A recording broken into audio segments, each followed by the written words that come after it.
Hi, welcome to Thanatology Thursday. Today I want to talk about dying and what happens to our bodies as we prepare to die.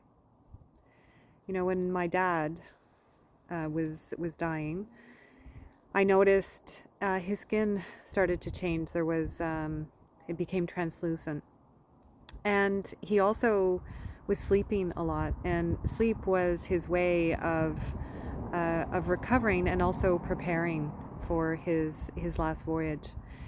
There's often a change in the breathing pattern, and so we might hear a long pause between the breath, and the breath also can become quite shallow, and then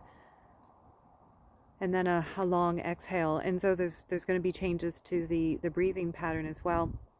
Sometimes fluid accumulates in the throat, and so it can sound as if the person is drowning, and it's just the accumulation of the fluid in the throat, which is a natural part of the dying process.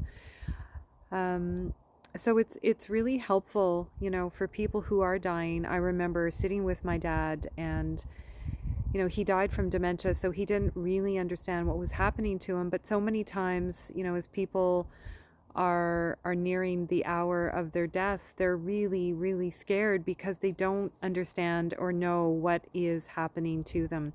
And by giving them the knowledge they need, it is such an act of compassion so that they don't have to suffer needlessly.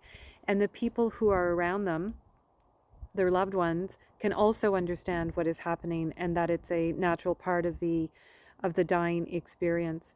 The analogy I often give people is, imagine telling a woman who's about to push her baby out that we let her know that, don't worry, everything will be okay, and we'll give you the knowledge and the information after the birthing experience. It feels cruel and unusual.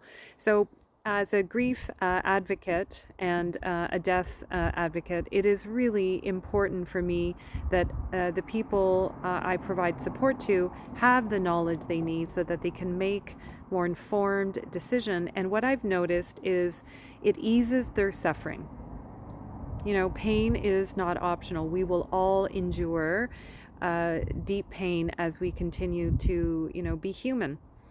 And then suffering, though, is optional, and suffering is created when we don't have the knowledge, when we aren't able to grapple with the experiences of loss. So my hope to all of you is that you learn a little bit more about the dying process, that you have conversations with the people that you love, especially people who have been diagnosed with a life-limiting disease, that they sit down with their doctor and say, I'd like to know from you what will happen to me as I get closer to the hour of my death.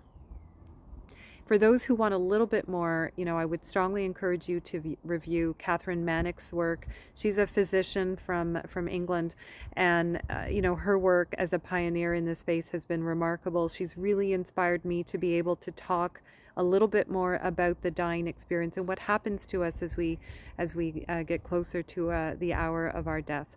So remember, from me to you, when we do this grief work, it works.